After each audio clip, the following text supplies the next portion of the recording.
Welcome everybody to our economic development group on Clubhouse. My name is Dan Taylor, and my co host Bob Minhas is with us today. Bob, why don't you kick us off and we'll have a great journey and a good hour's conversation.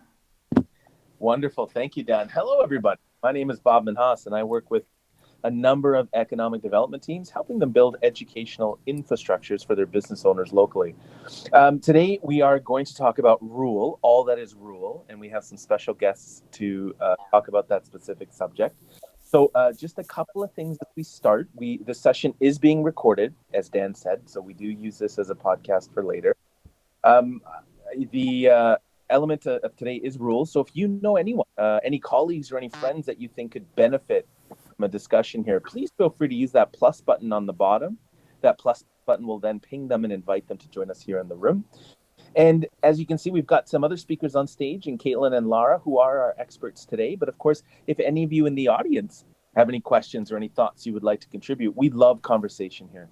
Please use that hand over notebook icon on the bottom to raise your hand, and Dan and I will invite you up on the stage. And when you do come on stage, your mic is immediately on. So just keep in mind when you're coming on stage that you'll probably want to mute your mic.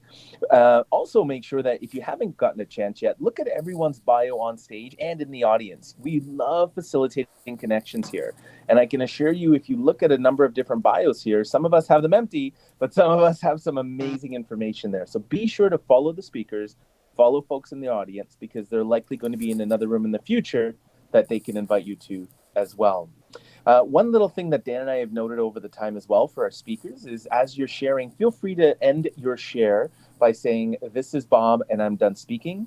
That allows us not only to know when another person can sort of interject, but actually we discovered that it's also a great accessibility tool. So when someone is using the device with a reader platform, it notifies the software to let them know. That's all I wanted to share today. So Dan, can I give it back to you? And perhaps I'd love to hear a little intro from you, Dan, and maybe a little bit about our speakers today. Yeah, great. And one other reminder, Bob. We are branding this clubhouse call the EcDev Network, and the idea is that this call is the only clubhouse club that we're aware of that's by economic development and tourism professionals, for economic development and tourism professionals, and businesses in the economy. They're actually probably the most important part because they are the economy. And what I wanted to remind people of is, so this is a club, and within the club, one can have rooms and other discussions. Lara may touch on that a little bit later. She's taken us up on that. And so if you have other topics that are related to economic development and tourism, highly encourage you to do it under this club. Only thing I ask is you just ping me because it doesn't seem to create a notice. And I just mostly want to be aware, and it's part of my learning. So I just wanted to share that. Yeah, so I actually started, so my background is I'm a private sector marketer in a big city, Toronto. Worked for global ad agencies in smaller divisions, marketing and promotion, and entrepreneurial organizations, basically working for self-made owners. I stopped being motivated, if you will, or inspired by that about 15 years into my career. It was a good career, but I just was looking for something else. And my pathway was either money management or wine. And maybe I had too many glasses of wine one night, and I decided that wine was going to be my path. And a couple hours outside of Toronto was this new emerging area called Prince Edward County. Some people get that confused with Prince Edward Island, which is another several thousand kilometers east of the county. So the county is about 2.5 hours from Toronto. And I bought a little patch of land, 18 acres, and my vision was to plant Pinot Noir. Long story short, I did that, and but I needed a job to support my habit if I was going to get outside of the city and be on the farm. I discovered that there was an economic development role, which I knew nothing about other than reading an article in context, and I contacted the folks. They hadn't been able to fill the role for 2 years. Some say it's because they couldn't find the right fit. I believe it's because nobody was silly enough to take the job. And since I was an outsider, I was ignorant and I did take the job. And I ended up working in economic development, rural, very rural, 25,000 person population. Like the biggest town was 4,000 people, and the next one was 1,000. And I ended up excelling at it, and I think I ended up excelling at it because I had this idea of marketing, which to me is matching your product with the audience, understanding what your product was, and then taking that out to the marketplace and marketing your community. So I had a skill set, and I had a love for the region and rural, and ended up doing so many wonderful things that maybe we'll get into and maybe we won't. We'll see how that goes. I don't want to hog the conversation. But all that to say is, ever since, I've worked primarily in small town and rural areas, taking my big city marketing thinking and adapting it to the marketplace. Why don't I stop there and pass it over to you, Bob, for others to chat? Thank you, Dan. I always love hearing your history because I think a lot of us in economic development have seen what's happened in Prince Edward County, and it's really exciting to see the results that our work can have, which is great. I wanted to start off. I invited some more folks onto the stage that have some experience in a rural environment, but I wanted to throw Laura really quick. Laura, let's start this discussion around rural thinking. You've brought a guest with us today. Maybe there's a particular question or thought that we can pose to Caitlin that you might know that you're hearing in the economic development world. Absolutely. Well, I'm really thrilled to have Caitlin Kane join us. Caitlin has an amazing background in economic development, having been a Fulbright scholar, CEO of the World Trade Center of New Orleans. She has launched trade efforts with Western Australia, has launched a healthcare and biotech hub in New Orleans, has worked in Detroit, and now has taken all of her talent and is putting it behind Rule. And she is working for Rule LISC, which is also known as the Local Initiative Support Corporation. And their entity has an aspiration to produce 20% of its community development impact in rural areas by 2023. And she's leading that effort. And so I'm so excited to have her share a little bit about the organization and the 5 pillars that they're focused on, so that our colleagues can learn about how they can tap into the resources Caitlin brings to rural communities. Welcome, Caitlin. Thank you for being here. Thank you so much for having me, both Dan, Bob, and Laura. It's an absolute privilege to be here with you all this afternoon. And Dan, just a shout out to you. I'm also a dual U.S. Canadian citizen. So when I heard you speaking, I got nostalgic for Ontario. I'm actually a graduate of U of T, and that's not University of Texas. So very happy to be here speaking to both my American and also Canadian economic development colleagues this afternoon. A little bit about the work of LISC. I'm not sure how familiar many of you are in the economic development world with LISC, but the Local Initiative Support Corporation is actually 50 years old. We are one of the country's largest community development financial institutions and community development organizations. And we are, as a mission-oriented lender, primarily focus on community development investments in both urban and rural areas. Rural LISC is rather unique. It's a hybrid creature, and it's still part of the One LISC network. But much like LISC, we don't just have one specific office, which is how many of the LISC districts are organized. We actually are national in nature, so we're in 47 states, including Puerto Rico. And we have a staff of about 23 individuals focusing on a variety of different programmatic endeavors for our rural communities. The way in which we're really structured and try to move the needle for investment work in rural communities is by focusing on 5 key investment pillars. So we think that we can be most effective at the community level. So again, we focus on community-oriented economic development by really addressing access to capital issues. So we provide quite a bit of funding, either philanthropic funding or loans and recovery grant funds to a variety of housing, recreation, and community development needs. In addition to access to capital pieces, we also focus on broadband and infrastructure investment, placemaking, workforce development efforts, and disaster response, recovery, and resilience planning. And what we've seen, especially coming out of this pandemic in rural communities, is a substantial uptick in our work around small business and entrepreneurial development. There was such a need, especially in rural communities, after the recovery efforts came out, especially through PPP and disaster lending, that many rural businesses, particularly BIPOC communities, were not receiving a lot of the sort of access to federal funding opportunities. So we worked to really fill that gap and started deploying both technical assistance and small business grants through a variety of different needs and organizational structures across the country to our rural communities, really serving the gap and for filling investment in a variety of different economic sectors, but really trying to tailor that investment work to Main Street America and some of the key sectors that are really buoying up our rural communities. So again, just really happy being here today with all of you and just talking in general about the work of LISC and economic development and the rural agenda and where we think that should be going in the coming years. Thank you, Caitlin. That's an amazing intro. It's very similar to our organization that we have across Canada called our Community Futures Development Corp, which is wonderful to hear about. So I'd love to pose this first question towards you, Caitlin, and perhaps the rest of our speakers might want to chime in as well. And you sort of touched on it in terms of all of the components that the LISC covers. But if you were to pick one sort of barrier, is there one particular barrier that you find rural entrepreneurs are most, or rural organizations, let's say, are most impacted by when it comes to doing business across the States or across North America? Mm-hmm. Yeah, I'm actually going to pick two because they're related. And I think that would be capacity supports.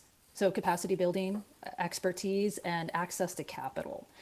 What we found really important within our community, and the way in which we work is a little bit different from kind of a traditional EDO approach. So rural LISC, our bread and butter are really our direct supports to our community partners that are the boots on the ground. So oftentimes we work as an intermediary to assist our community development partners, and they can often be CDCs, housing organizations, economic development organizations, or a hybrid model in between, but really providing them with capacity supports to do the work that's needed for investment within a particular rural community.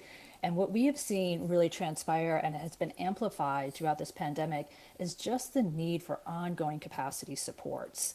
And this is especially unique in these rural communities because, as y'all know, people wear so many hats in these rural towns, right? You might be the mayor, but you also might be, the operating the grocery store and maybe also the public works department.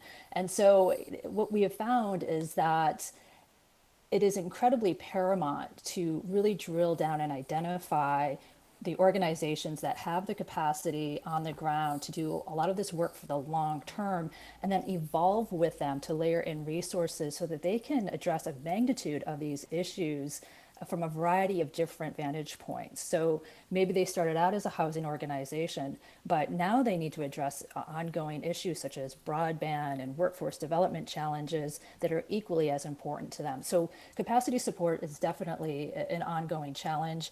And with that, of course, is always that immediate drive, that access to capital piece for sustaining ongoing operations. I can testify to that. Working with a number of rural businesses, that's a huge gap for sure. I want to throw it out to the floor to Will or Lar and some of our other I'm going to say rural experts because you've worked in rural communities. Did you want to add to the conversation, Will? Thanks for having me on there, Bob. And I can't recall if I've mentioned this on previous calls here, but I just wanted to share something that I've had experience working up in Prince George in northern BC in some rural communities, and also been able to bring down to my community that I'm currently in here, Merritt, 3 hours north of Vancouver. Really talking about that capacity support and access to capital. We were able to take advantage of a regional program and utilize the grant writing support. So to have a grant writer for our region and for our municipality to support not only city operations for applying for these large capital grants, but also our nonprofits. So a program that Northern Development Initiative Trust has is they have around 21 grant writers that are spread throughout northern BC that provide that grant writing support. And that really provides the expertise for the nonprofits up in northern BC to be able to apply for the grants, write those, and support the process throughout. So just wanted to share that, and look forward to hearing a bunch of other examples on the call today. Thank you.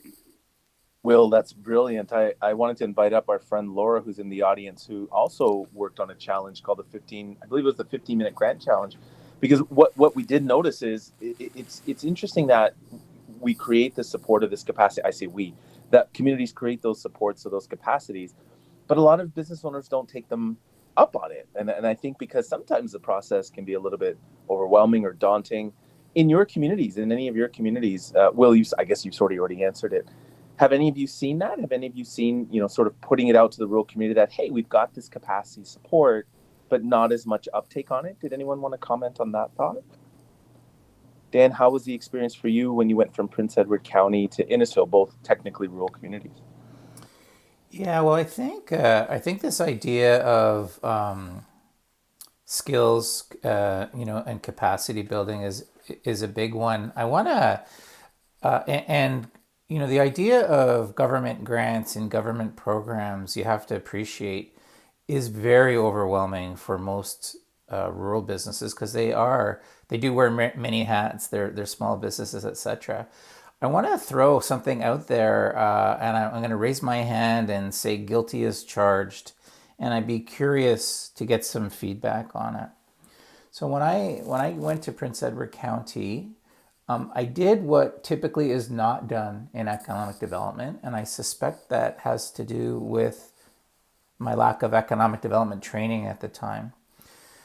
Prince Edward County was in a 50-year depression. It was the second poorest county in Ontario. And in fact, how I found out about the job is I read an article, and the article suggested it was at its crossroads of fading away or perhaps having a future. And I made an assumption, for lack of a better term, or a conclusion that I think there was a lot of truth to. Definitely, had I ever articulated it out loud, it would have been highly offensive. And my strategy worked, although it may have, I don't know about backfired, but may have had some challenges. So the assumption I made is, since the community had been in a depression in the most prosperous province of the country for 50 years, not too far from three of its biggest cities, Toronto, Ottawa, and Montreal, I felt that maybe the human capital, meaning ideas for solutions, and financial capital was not within the community. So I took on what I called an export mentality, meaning it was an island, and anything off island would be considered export, meaning importing human capital, ideas, and financial capital. It did work, but as you can appreciate, and I never articulated it as such, but it played out in a pretty obvious way. It's not that we ignored local businesses. We absolutely worked with local businesses and supported them. But quite frankly, over time, most of those local businesses were as a result of the export strategy, if you will. And so I'm curious what people's thoughts are. So since then, I've certainly been more sensitive to that and look to strike a balance. But I do find sometimes in rural communities, it's not that people aren't smart, and it's not that people aren't creative and resourceful. And part of my thinking was, geez, sometimes when you look at the same thing for two generations, maybe that's all you see. You don't understand its potential, or maybe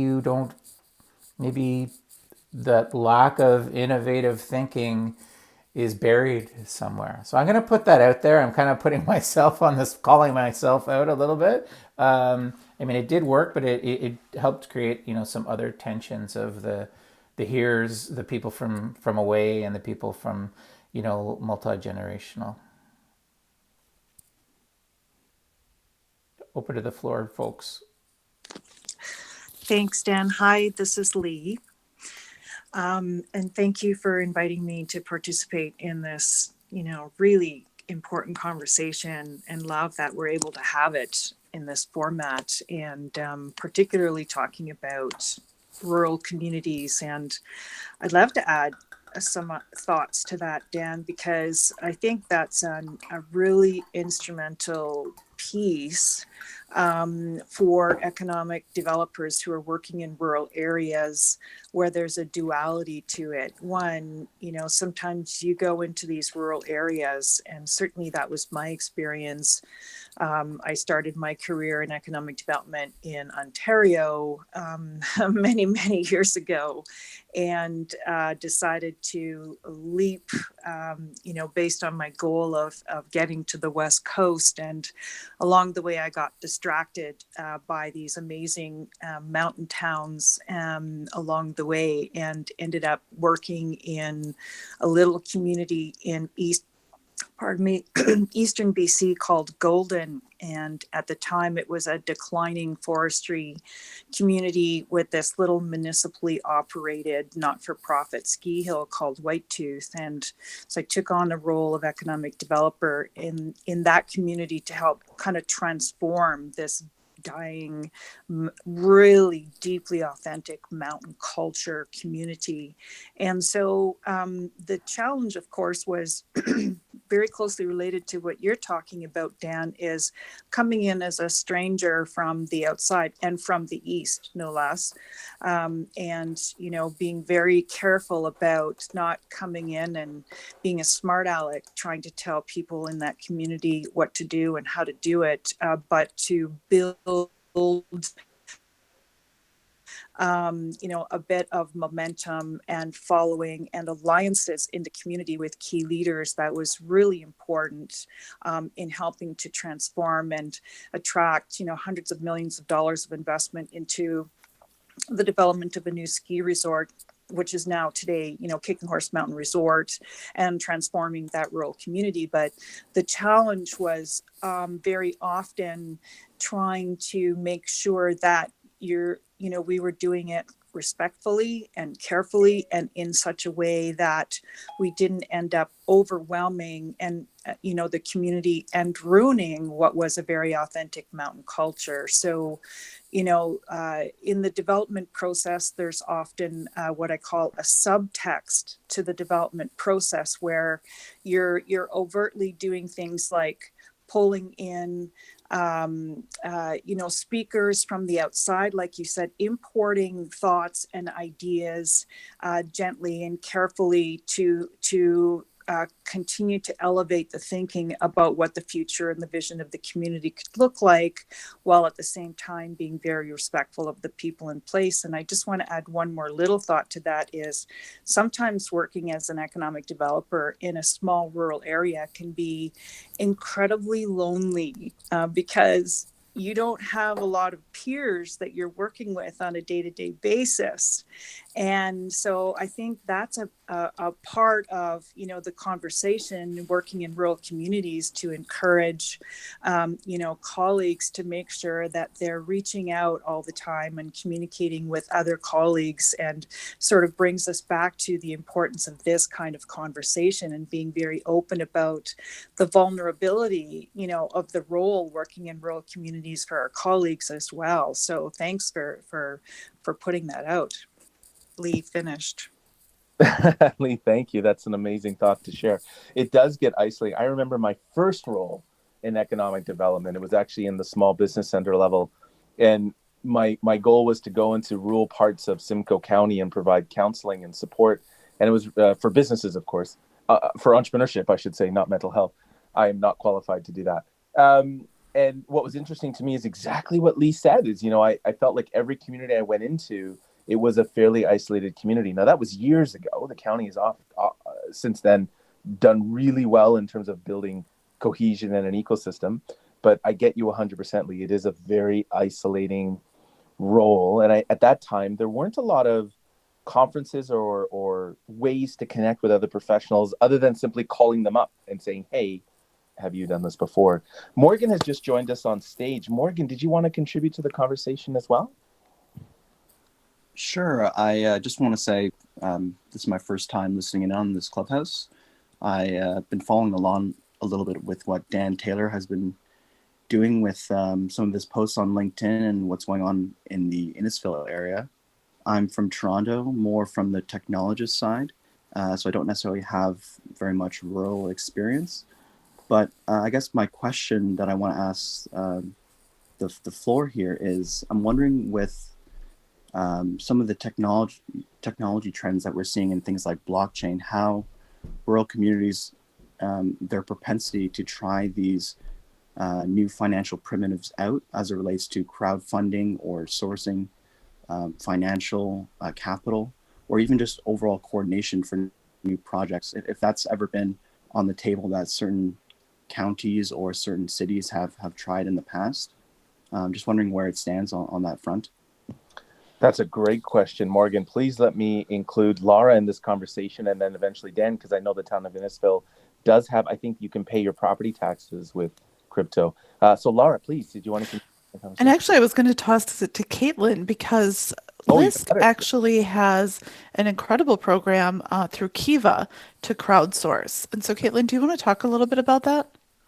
Yeah, I kind of want to also kind of flesh out a little bit of Morgan's point too, as it relates to just tech in general in rural America and the evolution that we're really seeing in terms of workforce development opportunities and what this means for the new upskilling challenges that we're really seeing. And I think with the emergence of tech, probably I can't really speak more so on the finance side, Morgan, because I think VC, especially in these areas, has always been very tight. And what I'm seeing from the innovation is a lot of that work that's happening for the innovation centers is really kind of being pumped in through public-private partnerships through the universities and universities usually partnering with other private sector employers to focus in on the development of either an accelerator or an innovation center. And it's usually more specific to helping create pipeline opportunities for job placement for that regional employer.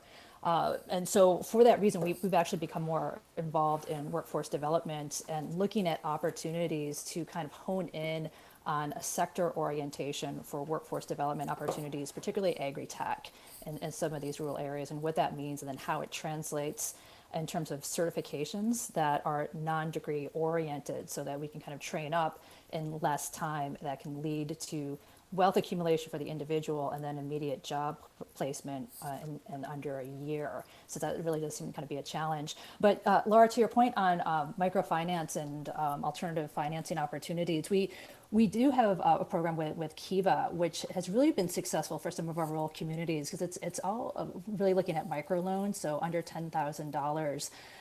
For these rural communities that have the opportunity to really show their business, not just on a national stage, but internationally through Kiva. I'm not sure how familiar all of you are with Kiva, but it's an international organization that really helps to promote micro businesses around the globe. They've partnered with List to really focus in on investments in our rural communities. So it's an opportunity for us to provide capacity supports to organizations, nonprofit organizations that are interested in bringing more small business capital to their particular regions, and then to help build up the technical assistance to their businesses through a platform like Kiva that provides both technical assistance and visibility for these businesses on a global website platform. So it allows the business to be marketed at an international level, and then it allows the trustee, for which actually List contributes some of that also, to match for a microfinancing opportunity for about around $8,000 to $10,000 loans. And these loan repayments are phenomenal. We have about a 99% repayment for our programs happening in rural communities. So it's just been pretty phenomenal. Thank you, Caitlin. I love the use of an existing infrastructure like Kiva. I'm actually pretty familiar with it. So I love that concept of using it in what you're doing. Now, before I throw it over to you, Dan, I just want to do a room reset because I totally missed it at the top of the hour because we were getting so into conversation. And we've had some new folks join us, which is wonderful. For those of you that have just joined us, welcome to the Economic Development Club. Today, our theme is focused around everything rural and how we can help rural communities in everything that they need help with. This session is being recorded. We do use this content for a podcast later on. So I just wanted to make sure everyone's aware of that. My name is Bob Minhas, my co-host Dan Taylor. We created these rooms to start facilitating some rob and duplicate knowledge sharing among other economic development professionals across the globe. So if you hear something you like today, or if you're really interested in the topic, or more importantly, if you know that you have colleagues or coworkers that can benefit from this topic, please feel free to hit the plus button on the bottom. That'll give you a chance to invite them as well. If you have a question or if you want to participate in the conversation, please feel free to use the hand button over the notepad looking icon. And once you raise your hand, we can invite you over to the stage. We have some amazing thought leaders and speakers on the stage right now. So for everyone in the audience, if you haven't yet, be sure to check out some bios and follow our speakers. They're all experts in what they do, and I'm sure they'll be in other rooms contributing amazing knowledge as well. And of course, don't be afraid to follow and connect with one another in the audience as well. Just a note for our speakers: when we get you on stage, your mic is automatically turned on. So remember to hit mute. And when you're done speaking, which I keep forgetting to do, remember to just say your name and say I'm done speaking, which allows not only everyone else to know when to chime in, but also helps from an accessibility standpoint. Dan, I'm so sorry. That was a long reset. Can I throw it over to you to contribute to the conversation? Thanks, Bob. Well, it was a 2-for-1 because we had to play some catch up. What an exciting and engaging call. It's so easy to lose track of time. So this is wonderful. I want to touch a little bit on what Caitlin and then what Morgan brought up. So love the idea of Kiva using existing infrastructure and microloans. Very, very helpful for small business. And Bob's quite familiar with the CFDCs that also help small businesses out throughout, I believe it's all of Canada, but Ontario for sure. Morgan, in Innisfil, Innisfil sees itself as a very innovative community. In many ways, it's absolutely rural. In other ways, I don't know, in my mind, I see it relatively close to Toronto and the GTA. And it because of its innovation and its thinking, and the fact that I call it an accidental suburb. I'm not quite sure what to call it. I mean, technically it's an exurb. But we were the first municipality, possibly globally, but at least not on some kind of magnitude, to accept cryptocurrency as a payment for taxes. That really, I think, was, if you pardon the pun, a bit of a token gesture, meaning it was just to show that we are forward thinking and we are open to new ideas. We also have launched an accelerator that focuses on tech startups. And the reason for that is we are looking to create a cluster that never existed before that links into the Greater Toronto cluster of tech startups. So we partnered with Ryerson DMZ. Many of you are familiar with them, and we launched DMZ Innisfil. We have about 20 startups in there right now. Not necessarily blockchain related, but definitely tech and software related. So I think, I don't see technology as a separate entity anymore. To me, I see technology as somewhat ubiquitous and ingrained in almost everything we do. And I know that in order for rural to really excel, it will need to absolutely get its broadband house in order, as Caitlin and others have suggested, and then to adopt a mentality that rural adopts technology. I mean, the good news about things like big ag in particular, highly tech focused. So I can't comment too much more on the blockchain component, but definitely tech, have a lot of knowledge and experience with that.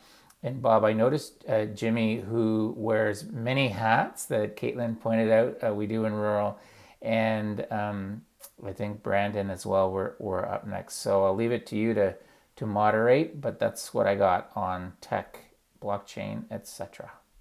Oh, that's wonderful, Dan. Thank you for that contribution. Jimmy, can I throw it to you and then I throw it to Brandon? Did you want to contribute to the conversation at all?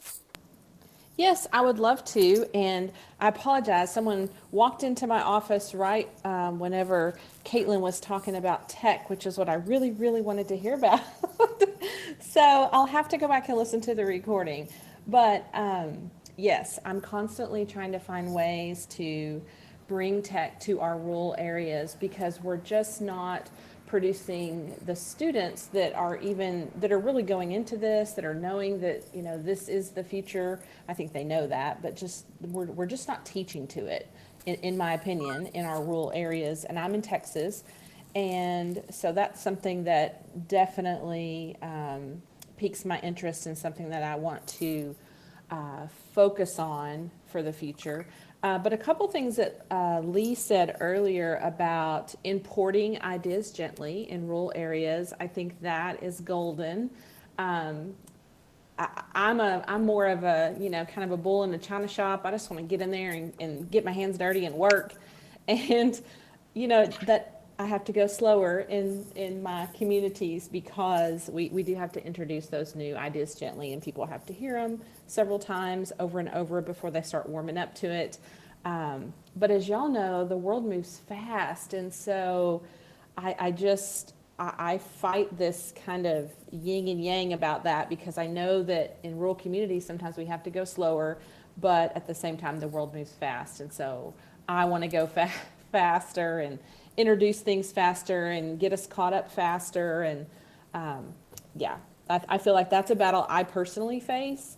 And then I also love what she said about the rural work. It does get lonely, because you need those new ideas and that new infiltration of kind of what's going on in the world. And we have to go out and seek it, just like we're doing today on Clubhouse, and bring that back to our communities.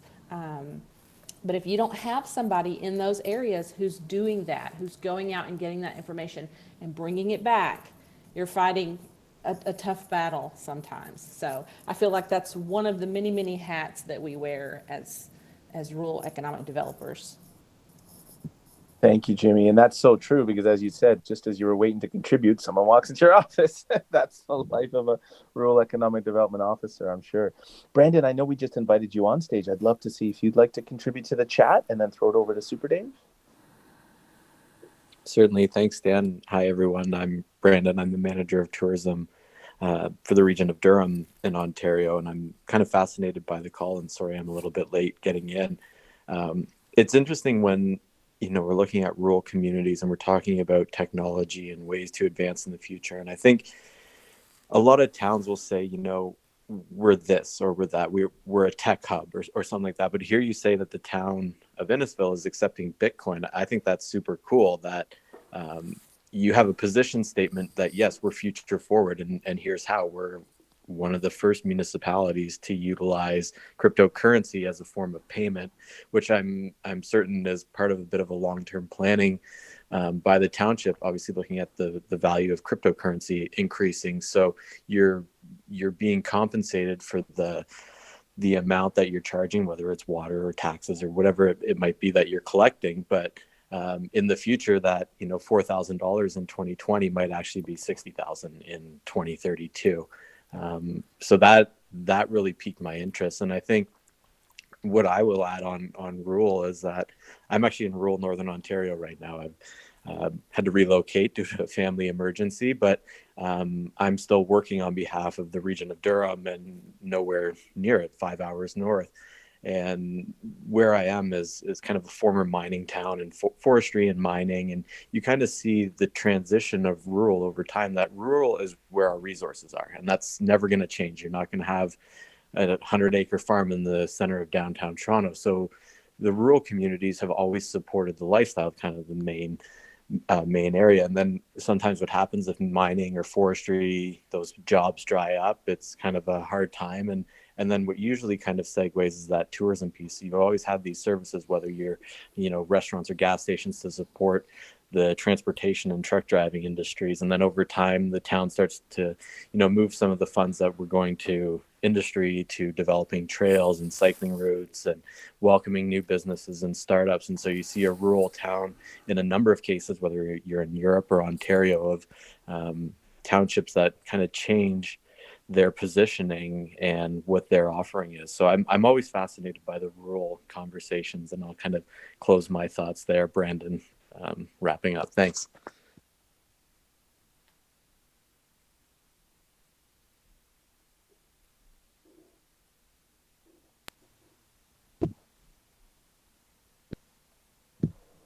Okay, Dave might be just away from his phone right now. No, But, sorry. no. Perfect. Sorry, Bob. My service clicked in and out. Sorry, I got a text right when that transition happened. So my name is Dave Quinn. Friends call me Super Dave. I won't go through my history. If you want to just connect with me on LinkedIn, it's Dave Quinn 247. You'll find me. Happy to connect. You can kind of see my background, but I've worked all over Texas and in different areas. Just to touch, when Jimmy mentioned how do you bring tech to rural places, one thing that I've been very passionate about and promoting is a service called NEPRIS, which is allowing professionals in different organizations and different companies to connect with schools K-12. They basically are like linked or matched.com for connecting professionals, giving back or showcasing what they do to elementaries and our school age kids. So the kids don't have to leave the school and then go into the company. They actually do it virtually, and they do all the back end work, and it makes it very seamless. And why that's important for rural is because if you think about, if you want tech, a lot of times the rural kids just haven't seen what else is possible, right? You talked about this generational, this is all I've seen for, this is all my family knows. They don't know what else exists. NEPRIS is showing and giving glimpses of what could be. And that's important because it instills a curiosity that allows them to push and want to learn, not like we're forcing them to learn tech. It's actually having them say, man, this is possible. I want that education. And so they're actually driving that conversation. Kids are now having an interest in a variety of different things that were not possible to them before, because that's all they've ever seen is just, what's around them. And then that leads to the opportunity for rural in that, with the shifting workforce going into remote work and all of the conversation around that, one way to grow your community is not convincing people they should move to rural. It is convincing people that are showing people who are already passionate for your location how they can make a living and connect with the greater world while not leaving, right? So you're not having to fight the battle of we're better than where you currently live. It's you want this lifestyle. You want to be around your family. You want to live in this place where you were raised. Now let me figure out how I can help you make a living. And it doesn't necessarily mean that you have to just sell to the people right around you. Now that we have this global infrastructure in place, let me show you how you can work for a Fortune 500 company that is based in Dallas, Texas, from anywhere in the country.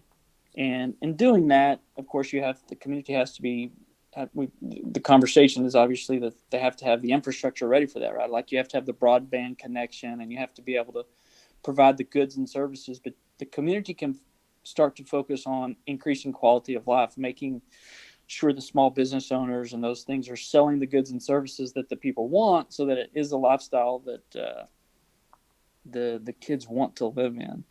So, I mean, it's a different way of thinking about it, but just wanted to offer that up. And NEPRIS, if you want to check that out, and they're not paying me to say this, so no connection other than I just really believe in what they're doing. That's NEPRIS.com. And it's an awesome way to connect your rural kids to companies that they would otherwise never have access to. They can go places because it's virtually, and NEPRIS does all the back end work that they get into places that they would never have access to otherwise. So anyway, my name's Dave Quinn. I'm done. Thank you, Dave. Those were some really, really amazing thoughts. Did anyone else want to add to that? Lee? Yeah, I really love that. I'm just trying to go to the website and check that out, particularly for, coming back to that whole need to continue to develop ideas and leadership. That's just really brilliant. Thanks for sharing that, Dave.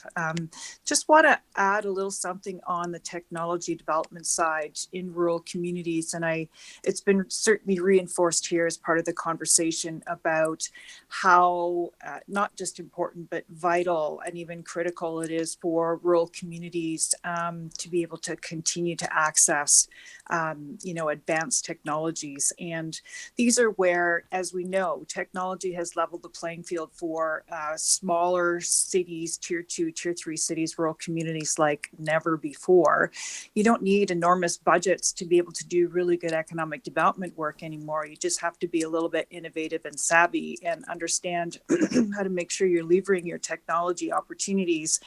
And if you don't have that basic technology, I know full well in rural communities that last mile continues to be a challenge for rural communities. So obviously that's where your priorities, but assuming that you do have access to high-speed technology, a lot of communities, particularly in Western Canada, that are undergoing a lot of change, for example, transitioning from traditional forestry or mining communities, there's infrastructure there that can be levered. And we've got some great examples at West here of communities and peers that I work with who are transforming industrial sites into technology hubs, particularly where there's an excess of energy from old industrial uses or redundant industrial uses. And with the advent of high performance computing, and I don't want to just focus on Bitcoin mining, for example, or cryptocurrency mining, but blockchain technologies that do make use of energy, even vertical farming and greenhouse uses and development for some of these energy access to energy locations. These are distinct opportunities for rural communities now to start looking at what does the next 10 years look like. So really understanding what technologies are emerging is just as important or even more important for rural communities today than it ever was. That's a really good point as well, Lee, is remaining competitive on that technological level. Dan, did you want to add to the conversation? Yeah, I do. And then certainly anybody's welcome to join in. Wouldn't mind hearing again from Caitlin, possibly Lara and Jimmy, who I know are deep into rural economic development. So I think one of our challenges, especially in Canada and Ontario, is, how do we grow rural? How do we keep it, authentic, meaning, connected to both its past and its realness, and without I'm just going to use the word gentrification, there may be a better word. So the pandemic has caused an exodus from urban to rural, a little bit what Dave was talking about, which is wonderful because I think it opens up people's eyes that they can be remote workers by never of having to be in the city to move to the country, but live in the country and now get be a remote worker to urban or other businesses just in other communities. But we've seen this huge influx of people, and supply and demand at the moment is not working at their favor. I've seen this in Prince Edward County on other circumstances, including these ones now, where basically urban prices and incomes negatively impact the value of real estate in rural communities, meaning increase them beyond the means of the average wage. So a bit of a can of worms, not sure that we need to go too deep in there. I'm just curious on people's thoughts on that, and I don't know if there's any ideas or not, but what their experiences and observations are, because I think this is I called this when I was in Prince Edward County, this is the downside of up. Great. I really want to throw it over to Caitlin because I feel like, Caitlin, this is perfect. Yeah, that's great. Is that perfect tee up? Perfect. As I've been listening to the last four speakers or so, I think we've kind of done this tangential dance around an overarching issue, which might be the big differentiator between some of the conditions in rural Canada versus the rural America, and that's the issue of equity. Right. And so in the States, the rural communities are incredibly diverse. but we definitely struggle with an equity issue. And Dan, I think you hit the nail on the head when you show that how this gets amplified during times of disaster, such as this global pandemic, when we see kind of new migration patterns happening, when folks are moving from an urbanized area into a rural area, buying up land, driving up real estate prices, and the inordinate burden that has on the local population, the native population.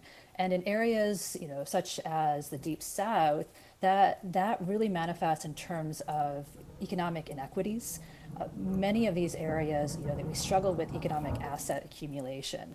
So there is a huge bifurcation in terms of the workforce, of who the professional services versus more the traditional economy, the incomes between Black populations versus the white population in particular, and the Black belt, but across BIPOC communities in general. And a lot of the work that LISC is undertaking, particularly rural LISC right now, is really honing in on how can we be sensitive to the need, the fact that this really exists and is a huge, huge challenge for economic developers in this country right now, and that we really need to start addressing these inequities so that we can actually start having these more pronounced conversations about where do we need to go to train up for the workforce for the next generation, and what does that really look like, and how do we bridge all these other systemic issues, which are going to be a significant challenge if we don't hone in on the overarching dilemma of really needing to invest and recognize the bifurcation that has happened. So a lot of the work that we've been doing right now has been focusing on just that, right? It's how do we train up a workforce? How do we train up a workforce so that it focuses on the individual and more community-wide systemic issues? So how can you create individual wealth creation, which is so important for communities, especially communities that are hit by disaster? Not a pandemic aside, just think about Louisiana. We had 5 hurricanes that hit this state last year. And in rural communities that are hit by a natural disaster like that, that is catastrophic. And so if you don't really shore up individual wealth generation opportunities, then it makes it very, very difficult to even think about longer term economic development investment as a whole. So, there's this process that needs to take place where we have to be cognizant of investing in the individual and what that means in terms of education supports, social service supports, income creation opportunities, and then looking more broadly also at helping the community as a whole transition to be a little bit more sustainable. So, how can we take a regional approach to connect that community in with opportunities on the horizon that are trending in terms of helping them evolve into new sectors of opportunity and ensuring that the workforce training curriculum corresponds to those sort of opportunities, and then that training is getting all the way down and addressing all these different demographic sectors that have traditionally been kind of left off of this. So I know I've thrown a lot out there, but I think this warrants such great conversation. I would love to hear some feedback, especially from the Canadian versus the U.S. perspective of this. Those are some really great thoughts too, Caitlin. Thank you for bringing that up. Debbie's actually just joined us on stage, so I'm wondering if Debbie wanted to contribute to Caitlin's share as well. Yeah, hi guys. My name is Debbie Irwin. I run SCCF, which is an entrepreneur support organization in the Shenandoah Valley of Virginia. And so we do a lot with rural entrepreneurship because we cover 140 miles on Interstate 81. And so one of the things that we have found within the equity conversation is specifically around the language that we use. And a lot of times as ecosystem builders, we acknowledge that, but investors and others create programs and policies that language makes it inaccessible. So particularly for rural entrepreneurs, we find many of them don't identify as entrepreneur or founder. So how do we start creating language? How do we start creating common language that doesn't, quote, dumb it down, but really makes it accessible to where that entrepreneur is at? And so one of the things that we have been seeing, we have a program specifically focused on women and entrepreneurs of color.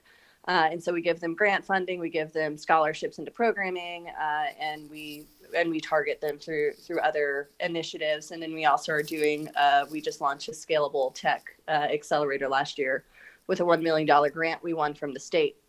And so as we're doing all of this work and we're building things out across the region, we are being very strategic around the channels that we create in order to make sure that we are serving communities of color. And so I think in terms of the differentiation between Canada and the US, I don't have a ton to speak on that, but I am part of the South. And so I feel it deeply in terms of the racial injustice that has happened in our region, and we're currently figuring out ways to combat that. Thank you, Debbie. Those are some great thoughts as well. I learned that lesson in my first iteration in small business. Was you're absolutely right. The rural business owner defines themselves as a business owner or an owner. They don't use that linguistics. So thank you for bringing that here. It is, I suddenly lost the clock, but I know that it's 12:54. So what I wanted to do really quick is I wanted to go into some final thoughts. And before I did that, I just wanted to make sure that I had a chance really quick before we lost anybody to share our upcoming schedule of events. So if this really resonated with you, Dan and I love to do these events every Wednesday. I know that Laura is actually running a few on Fridays as well. So this Friday, I believe, Laura, you're talking about rule. Is that correct? No, on Friday we're going to talk economic recovery and resiliency. My And apologies. Okay. no, quite all right. We have Sana Kendall joining us from the city of Fort Collins, Colorado, who's their economic recovery manager, and Chris Harder, who is formerly with the state of Oregon and now is doing consulting specifically around recovery and resiliency. So it should be a great conversation. I hope everyone will be able to join us 3 p.m. Eastern Time here on your favorite economic development club. Wonderful. Thank you, Laura. And then next Wednesday on the 7th of April, Dan and I are running the theme around leadership for your community. And on that Friday, we're going to see a bonus session on downtowns. And then we've got the following Fridays, the 14th, we're going to talk about innovation. We're going to talk about ecosystems on the 21st, and then on the 28th move into branding in terms of your community market position. So a lot of great topics. But before I hand it over to Dan to do some final thoughts, we love topics. We love hearing from you guys in terms of what you think we want to talk about, what we should be talking about. In fact, because Dan has gone ahead and created a club, we're actually looking for leaders like Laura and like you to be able to lead a club with us to talk about a specific subject. So if any of you are interested in that, please feel free to reach out to myself or Dan. We would love to start that conversation and start scheduling some things in that respect. So Dan, before I head it over to the other speakers, are there any final thoughts you wanted to contribute as well? Well, I mean, my thought is how lucky are we to have such great speakers with experience, ideas.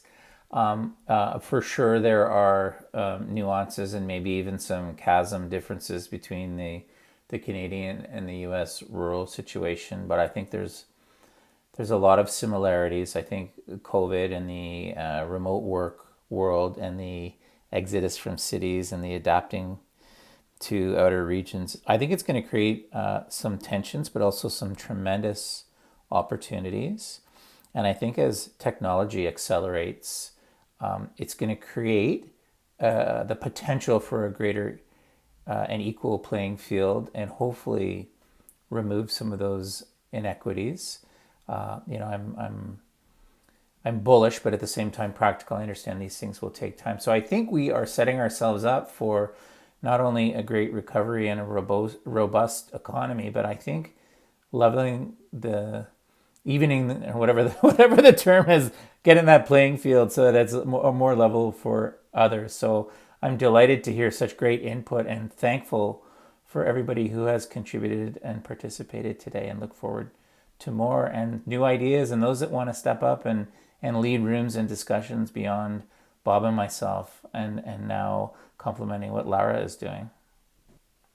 Thank you, Dan. That's a really great point. I wanted to personally reach out and thank Caitlin, myself, and on behalf of Dan and of course Laura, for contributing some amazing knowledge, as well as our other speakers had some great knowledge, but you as our special guest, Caitlin, thank you for contributing all of the thoughts and experiences you've had with LISC. Did you have any final thoughts, Caitlin, before we left? Yeah, thank you all so much. I really appreciated the opportunity to come and be part of this dialogue with all of you. You know, I'm hearing the overarching themes that resonate between the US and also Canada on connection, capacity, and capital. And I would really welcome hearing more thoughts about this. We actually have a rural seminar that we plan every year to bring all rural communities and stakeholders together to tackle exactly those three issues. This year it will be in Memphis the week of October 10th. So if that is of interest to anyone, we would love to continue these sort of dialogues in person also, and meet and talk about where there's opportunity for collaboration. Would love to really try to see if there's even more opportunities for us to bridge US and Canadian opportunities for pronounced rural investment and an overarching agenda for why rural matters so much for both of our countries' economies. Thank you, Caitlin. I'm going to send you a LinkedIn request to grab a link to that event, and Dan and I can add it to the resources. So if everyone else wants to attend, I think Dan and I would love to be able to be a fly on that wall. Is it a live event or a virtual event, Caitlin? It will be a hybrid event, but we're really encouraging it to be in person this year again. Every year it's been in person, and so we're staying optimistic, but planning for needing to be virtual once again. Wonderful. Thank you, Caitlin. Laura, did you want to contribute any final thoughts as well to the topic? Well, just thank you, everyone. What a great conversation. I think the really important component to the economic development work we're doing in rural communities is focused on making sure that we have the infrastructure, and that infrastructure is everything from job training to broadband to affordable housing. So I think that there's a lot of work still to be done, but I'm really optimistic after hearing the leaders on the call today. And I'm Laura, done speaking. I'm just as eager as well, Laura. Thank you. Jimmy, did you want to contribute some final thoughts to the topic? Well, you guys have said it all. It's been fantastic. I love it. And I really loved hearing from Caitlin as well. Laura just recently told me about LISC. I have a lot of tools in my toolbox, but I did not have that one. So I'm excited to learn more about that organization. So keep up the good work, guys. Sorry. Thank you, Jimmy. And Will, did you want to contribute some final thoughts? Perfect. Just wanted to say thank you again for organizing this call, and Laura for inviting Caitlin, for you speaking on the topic here, Caitlin. That was great, and for everyone coming together. I think it was mentioned a couple times that in rural communities we have multiple hats that we all wear, and it's opportunities like this where we can share examples of supporting our rural communities that makes our job very exciting, and we can share different case studies and examples. So thank you very much for the invite, and looking forward to connecting after. Thank you, Will. I know we're over time, but I wanted to give Morgan a chance, Brandon and Dave as well. Morgan, did you want to contribute any final thoughts? Yeah, I just want to say I really enjoyed the conversation. In the future, I'd love to see more aspects of integrating technology with planning as it relates to possible case studies, whether it's in like virtual reality simulations for testing out new ways that people want to vote on sharing equity in community and development. Really interested in that aspect and how it can be formulated on something like the blockchain. That sounds like a great future topic for us, Dan. I love that. Brandon, did you want to contribute any any final thoughts as well?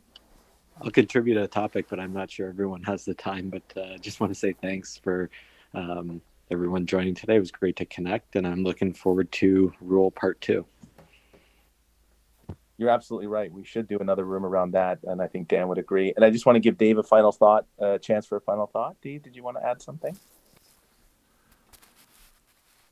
Or I think Dave may have stepped away from his cell phone again. Well, Dan, did you want to? Sorry, I saw your mic come on, Dan. Did you want to include a final thought again as well? No, but we do have a sort of an alternate Friday series going on part 2s. So I suspect that Rural Part 2 will come up on a Friday afternoon in late April or early May around 3:00 or so. Looking forward to it. Yeah, I think what Dan and I agreed to do is we're going to create a Google Sheet or a schedule, if you will, and we'll start sharing that around so that if you guys wanted to see what was coming up or if you want to even add a topic, it can sort of help continue to facilitate this conversation. I do apologize that we're over time. I'm so sorry, but I just love these conversations and never want to interrupt them or never have them end. Thank you all for giving your time today and giving your thoughts. And of course, thank you for our audience for being here the whole time. We will see you folks this Friday, hopefully, at Laura's event at 3 p.m. here on Clubhouse. And then Dan and I are hosting another session, as I'd said, next Wednesday on the 7th on the topic around leadership. I hope everyone enjoys the rest of their day. Thanks, Dan, Bob, Caitlin. Thank you, Thank you everybody. all. Had fun. Thanks, everybody.